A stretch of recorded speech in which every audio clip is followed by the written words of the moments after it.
Hello, Terve. I'm Fredrik from Opeth, and you're watching Chaos TV. Yes.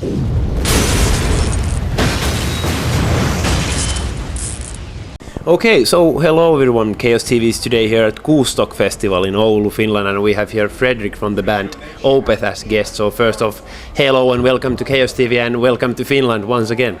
Thank you very much. Glad to be here.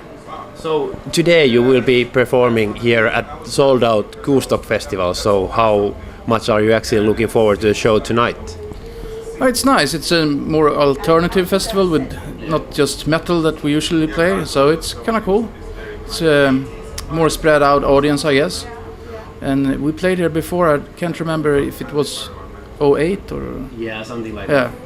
Probably like 6-7 years ago. Yeah. But it's always nice to come back to Finland. We have a few people who enjoys watching us play here, so yeah. It's... So which do you prefer yourself, playing in festivals where it's fully only metal people, or do you prefer this kind of festival where it's acts ranging from pop to metal basically? Well, usually at metal festivals there's more bands that I might like, but I think I like the variety of playing both styles.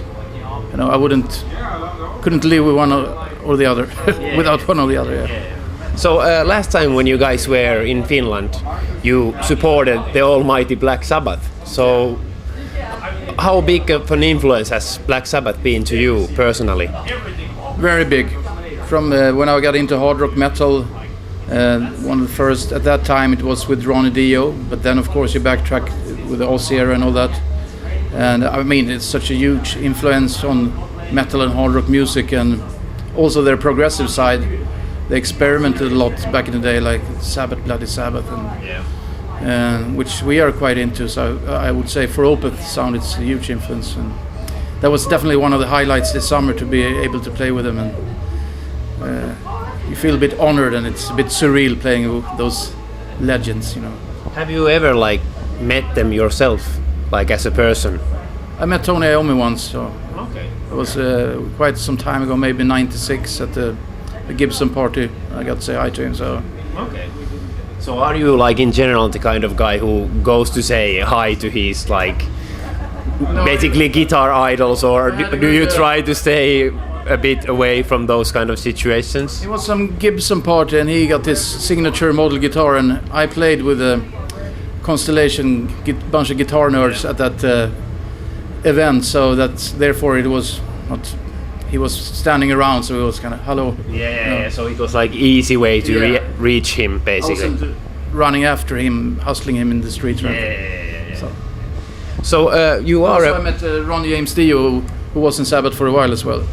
Quite a few times. Opened up for him, so him I actually sat down and talked to for an hour at one occasion. Okay. He was a I've super nice heard guy. that he's a super nice guy. Yeah, amazing. Yeah. Rest in peace.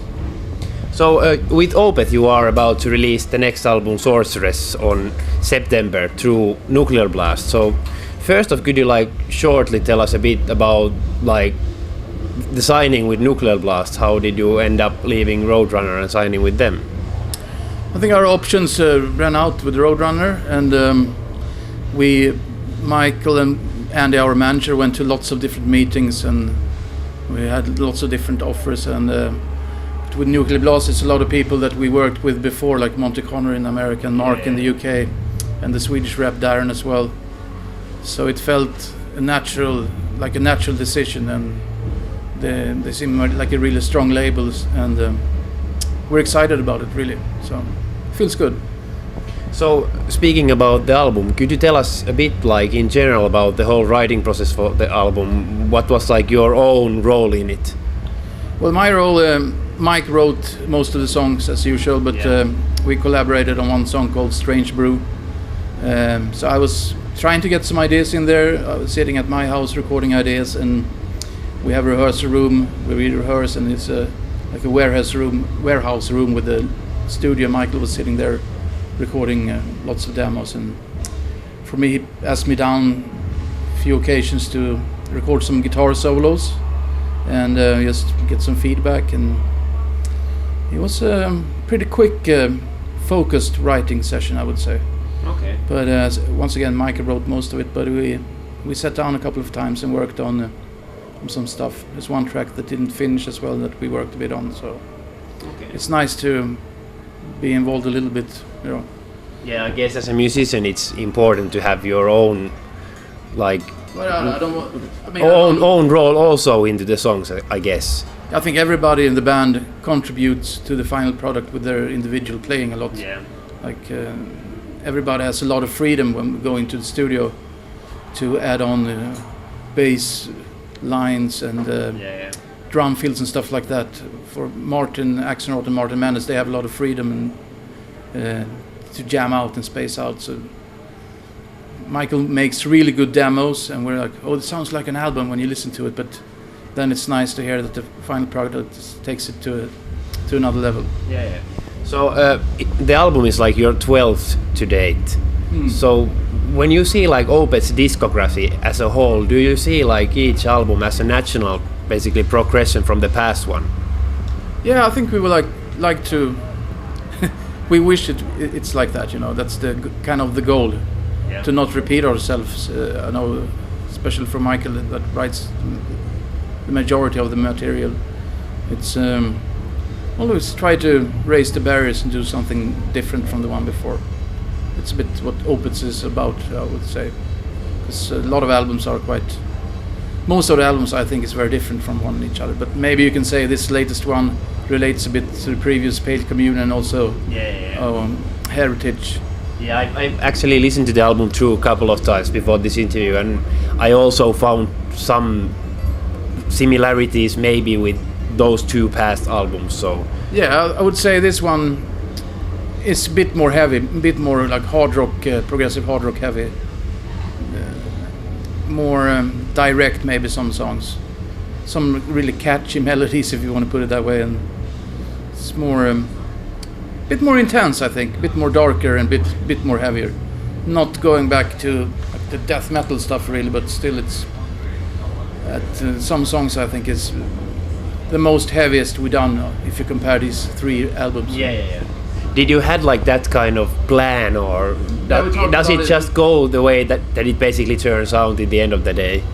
In a way it turns out the way it turns out, but we talked a lot, like the beginning Mike was into doing something more doomy type of, but then everything is, I guess you can't really project what's going to happen when you write.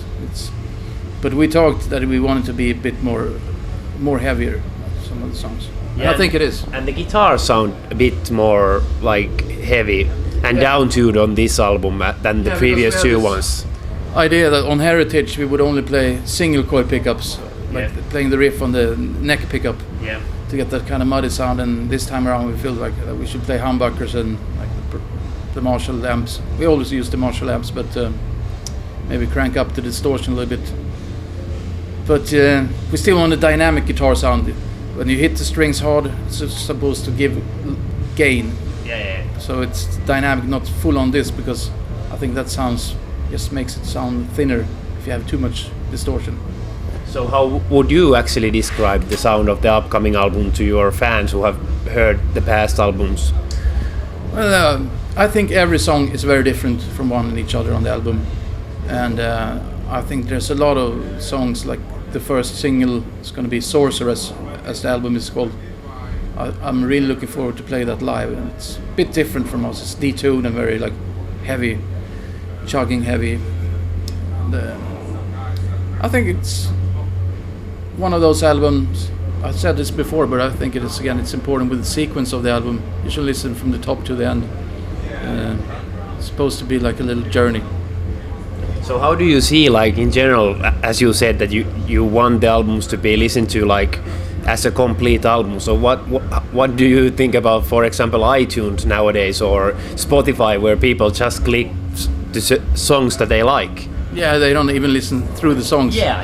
It's a very. We live in a very fast society these days. Young people wake up, they're sitting with their, who grows up, sitting with their screens and all that, you know, as you mentioned, and maybe some people don't even appreciate the concept of an whole entire album. They just listen to separate songs here and there. But I think there's still a lot of music nerds and also younger generation that appreciate listening to the entire album. We have some fans like that, and makes you happy, you know. Yeah, I was actually going to ask you how does it feel from a musician's point of view that you actually pay attention to a lot, like which track should go after which track, and then there's like modern day consumer that just listens to one song from the album and that's it. So I guess it must feel bad also from musician's perspective that they don't actually hear the whole thing like it's supposed to be heard. Yeah, it's a bit waste maybe. Yeah. You put so much energy into it, but it's fine, you know, whatever people like, you know, but as long as they listen a little bit to it. But I think you should, as I said, it's a fast society. You should lean back and listen to an entire album with headphones and just space away. So how do you listen to music in general? Do you listen to like that way, that track by track through Spotify, or do you tend to listen to like albums full yourself? I listen to albums full, but we play a lot, so mainly when I'm home I just sit around and play guitar. Okay. But when we have long flights I like to listen to albums from the beginning to end when you have a lot of hours to kill. Or if I trying to get rid of my beer bell and go to the gym and run a little bit, I'll try to listen to something from the top to the end, you know. That's a good moment too, because it's so boring to exercise to go through albums from the beginning to the end. Yeah. That's a good balance to do some sports and then you can drink beer while you're on tour. Yeah. So I read like a lot of comments about the upcoming album. Do you actually ever pay attention what like your fans write or what certain big websites write, like their visitors write about your band, or do you try to stay away from any of that? Well, we don't read everything, or I don't think any band in the band do really. Okay. Because it's usually a lot of negative bullshit comments, you know. And, what's enough for us is when we see people come to our show and we see that they enjoy the show. That's what's important. Yeah. But of course, it's interesting to like now when we release a new album on Monday. It's going to be the first track out as the track Sorceress as a lyric video, and then you're going to hear some feedback about it, and that's always interesting. As soon as you've done a new album, to hear some reviews and also what fans think. So I guess you are aware that there's always those comments that is their next album going to be like once again like more death metal oriented? Yeah. So how does it feel like from your point of view that there is still quite many fans that expect those death metal growls in your music? I mean, we love that type of stuff, and we play it still. 60% of the show is from the older stuff, and it's a big part of Opeth sound, and I mean it's not impossible we do some kind of album like that again someday. It depends on Michael what his vision is and what he feels like doing, and so I can understand that, you know. But once again, we're trying to do different albums. Done 9 albums with the growls. Yeah. Now you are. This is the third one now without like in a row. Yeah, but still, I think still this music relates with the older stuff. It's a lot of similarities, stuff that is a bit similar. I think the band is pretty much the same, but the death metal grounds are like missing, and that's what people are kind of like hoping to get back. Or but then again, just to put them in there to satisfy that need, it would be kind of cheesy. If it's not supposed to be there, then it's gonna sound forced, and that's not the way it should be. It's not true, you know. Yeah. So, but I think Michael screams a bit more on this one, but with a regular voice, it distorts a little bit more, and so it's still the element, like more aggressive meets the more softer stuff. You have that yin and yang kind of thing, as it was before with the growl and the clean vocals. That was kind of that thing, but which is a very important part of Opeth's sound. But I think a lot of Opeth fans are open-minded and they enjoy both type of styles. I would like to think so, but does the band that's actually? What we do, at least. Does the band actually feel like more relaxed now that you already have like a couple of albums of that more of like a progressive rock behind you, that you aren't like that like stressed in a way that people expect you still to do death metal like it was, I guess, when you did that change, that you dropped off those death growls from the music? Yeah, when we did Heritage, it was a big step. Yeah. And I remember are you sure we're going to do this? a bit like that. But I think it was a bold step, and I'm a bit proud that we did it and stood our ground, you know. So that requires quite a lot of guts to do that. Yeah, and of course I can understand it's a controversial thing for many, but you know, our older fans gets older too. Maybe they appreciate some of this stuff. I still think some of the newer stuff is more intense, but in a different way.